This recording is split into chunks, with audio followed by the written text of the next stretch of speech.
a stiff gait. And our ewe lamb carries herself a much more natural, calm, smooth gait as she walks. And it's also a time that it's not just how the gait appears. Yeah, go ahead and set them up with the rear profile. That's great. It's also important to look at how strong they are on their legs. Okay, so we'll let these guys get set up. But you can evaluate these. These are what's called the hocks. Okay, this is what a hind leg should look like when it's set up. Okay, this is normal positioning. There's even space between the hocks and what's called the pasterns. Okay, some animals are kind of bow hocks, like they're kind of turned out a little bit, and some animals are what we call cow hocks, where they're kind of turned in. And this ewe lamb doesn't like me doing this to her because that's not her natural stance. Okay, so you want to look for that nice, straight stance. Okay, then the other thing that we look for is their pasterns. Maybe I should show on Sally because she's got black legs here. So this part of their leg is called their pastern. And this, from their hoof up to the pastern, should not be completely straight up, but should be fairly vertical. Okay? Some animals are what's called really weak in their pasterns, where this pastern will almost sit on the ground. Okay? And that will just deteriorate very rapidly over time. That animal won't last long. Okay? They're not going to be a performance animal when it comes to either breeding or being able to finish out weight efficiently as a market animal. They're going to suffer in performance. They're going to lag behind their herd mates. So those are things that we're going to fault them on. We're looking at them from behind.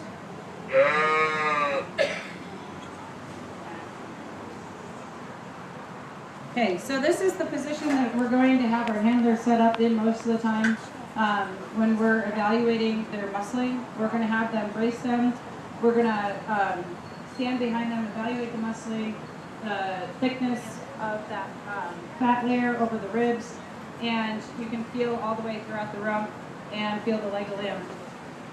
And then this is also your profile where you're going to evaluate the leg of lamb on lambs. You're going to evaluate the hams, the rump on a cow, and same thing, the rump on a goat.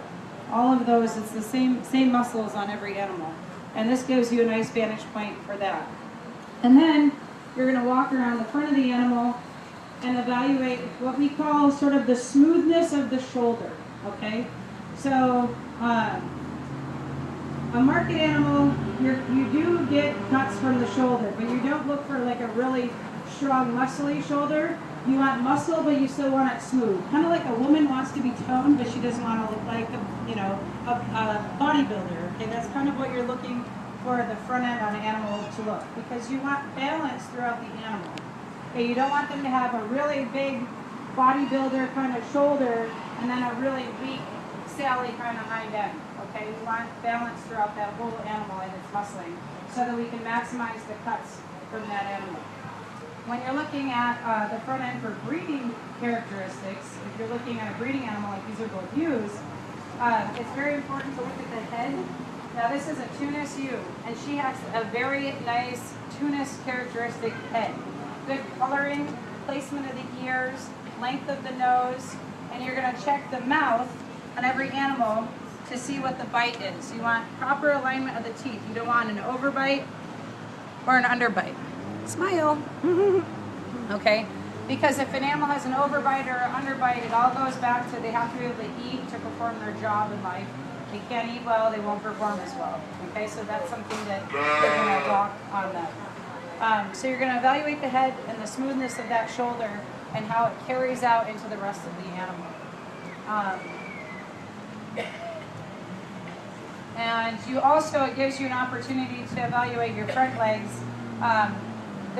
We don't see as many issues with the front legs, but you can have them kind of bowed in or bowed out, like we talked about with the rear legs. And just make sure that there's no other like primary foot disease or lameness issue that's going on with that animal.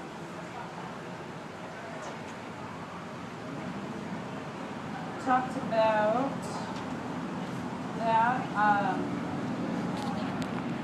Do you guys have any questions right now? I'm trying to think of what else on my list. My mental list here, impromptu.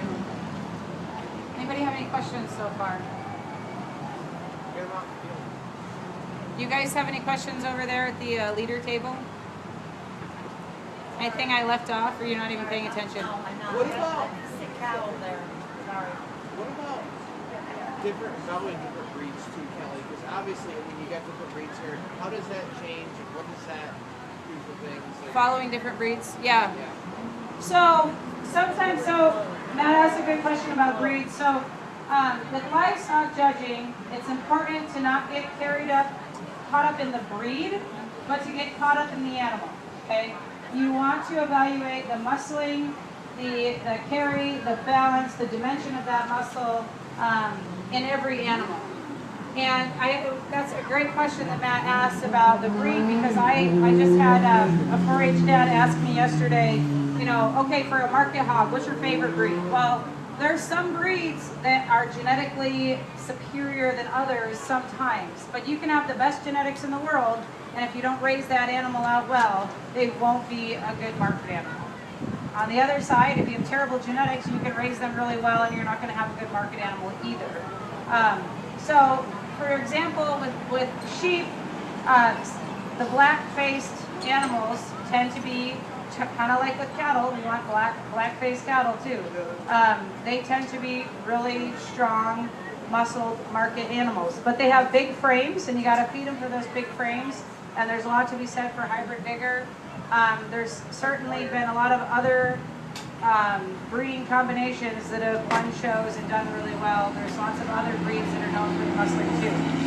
With that being said, I'm not going to go, we had some baby dolls here. I'm not going to take a baby doll lamb and expect to win a market class, because it's just not going to compete against a 145-pound finished Suffolk lamb that, because of the amount of cuts you're going to get from that animal, you're just going to get so much more meat out of that animal. It just can't compete on the size and scale. You know, no judge in the world is going to be able to look at that Suffolk and look at a baby doll and pick a baby doll over a Suffolk, because you get way more meat, way more bonus bang for your buck. And part of that is, when we're talking about market, we're talking about feeding for what the market wants. And that's why in the cattle world, we talk about black cattle, and they don't want really big cattle, they don't want really small cattle. And the reason why is because they go through a plant on a line. If they don't fit on the line, they don't do well, they slow up the line. Okay, so that's part of where, when we talk about that ideal finished weight, it has to do with leanness and muscle quality, but it also has to do with just the logistics of running that carcass through the line and harvesting that animal.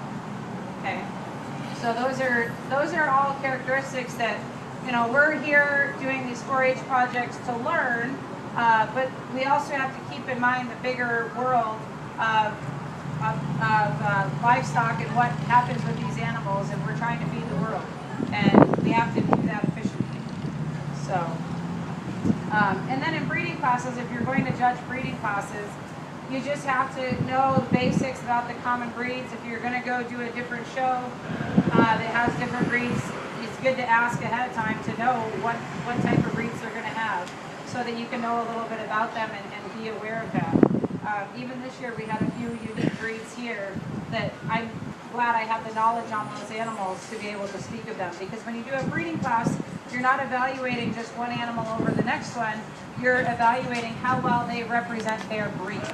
Okay, you're not going to look at a baby doll the same way you're going to look at a Suffolk. Okay, their baby dolls are a heritage breed. A Suffolk is a meat breed. They're not a wool breed. They're a meat breed. And just like you're going to evaluate a wool breed, you're going to look at the wool and evaluate that quality, and not evaluate its meat characteristics as much. So, any other questions? Any other questions over here?